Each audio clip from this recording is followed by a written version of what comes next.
Hi, and welcome to the Oricksburg Area Free Public Library. Today I'm going to read a story about time. And the name of the story is IQ, It's Time. And IQ is the name of the main character, the hamster. Here is a little note that says, Parents' Night, 7 p.m. The story was written by Mary Ann Fraser. IQ, It's Time. And there's the hamster. Again. It is 8 a.m. and the bell rang. IQ realized he was late for school. He was the class pet, but he really wanted to be a student. When Mrs. Ferber, the teacher, took attendance, IQ quickly got ready. He finished just in time to salute for the flag salute. And there he is saluting the flag. It's 8:15 and Mrs. Ferber said, Class, today it's going to be a busy day. Tonight is Parents' Night. We have to do our work and prepare our classroom. First, we're going to practice telling time. This gave IQ an idea. He would make a surprise for Parents' Night. Mrs. Ferber showed the children the teaching clock. The big hand on the clock tells the minutes and the small hand tells the hours. But IQ wasn't listening. He was looking for paper to make his surprise. There he is, going into the cabinet looking for paper. 9 o'clock. By the time IQ had found some paper, it was 9 o'clock, and Mrs. Ferber needed his help for the science lesson. It takes the earth 24 hours to spin around once, she said. That is what we call a day.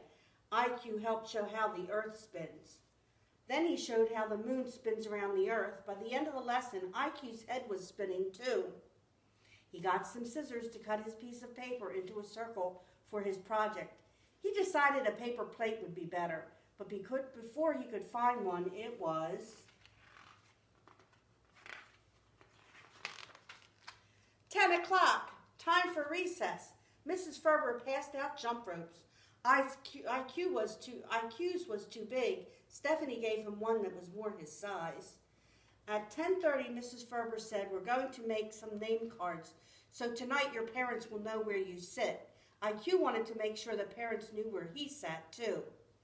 And there he is making his name tag.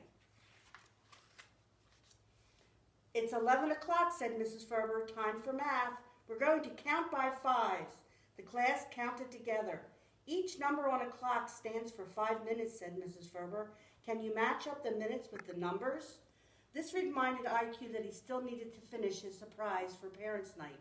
He began writing numbers on little round stickers. IQ was only on to number 5 when the bell rang, telling everyone it was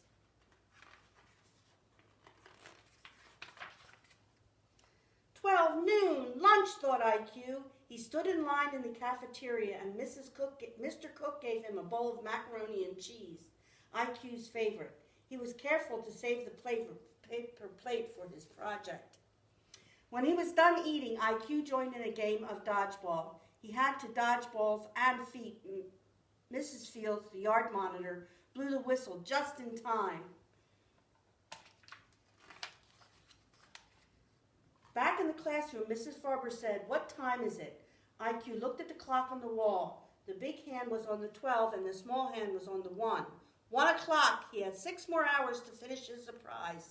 But he couldn't work on it now, for it was his favorite time of the day. IQ was the first one on the reading rug. So his favorite time of the day was when they read his story. At 2 o'clock, IQ still couldn't work on his surprise. Everyone had to go outside for PE.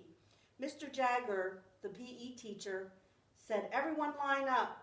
We're going to run a race. IQ borrowed the stopwatch. He timed the runners to see who was the fastest. He discovered there were 60 minutes in an hour and 60 seconds in a minute. He also discovered it took him 3 seconds to get across the track. At 2:45, the school bell rang and the children left. Mrs. Ferber said, I'm looking forward to meeting your parents tonight. Please remind him that Parents' Night is at 7 o'clock. IQ was very worried. It was 3 o'clock and he had a lot more to do on his surprise.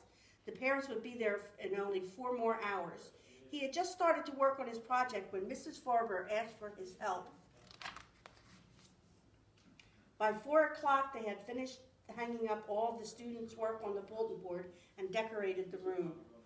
IQ rummaged around for 2 strips of paper. He found just what he needed at the bottom of the waste paper can, but once he was in, he couldn't find his way out. At 5 o'clock, Mr. McBroom, the janitor, came in to vacuum the floors, wipe off the desk and counters, and empty the trash. IQ escaped just in time. He studied the hands on the wall clock. It was 6 o'clock, only 1 hour left before the parents would arrive. He taped and he stapled and he pinned and he drew. Finished at last. Finally, he was ready to show Mrs. Farber what he had made for Parents' Night.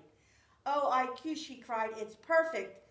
IQ pointed to Mrs. Farber's watch. "You're right, it's time." And on her watch it says 7 o'clock. At 7 o'clock, Mrs. Farber called all the parents into the classroom. "Welcome to Parents' Night," she said. "Come and see what your children have been learning." Some parents looked at the bulletin boards, others found where their child sat. When they discovered IQ's surprise, everyone would know who had made it. And here was his surprise. There's a clock with all the different activities that the children do all day long. Mrs. Farber winked at IQ and replied, "One of our students." IQ was very proud. Mrs. Farber had called him a student.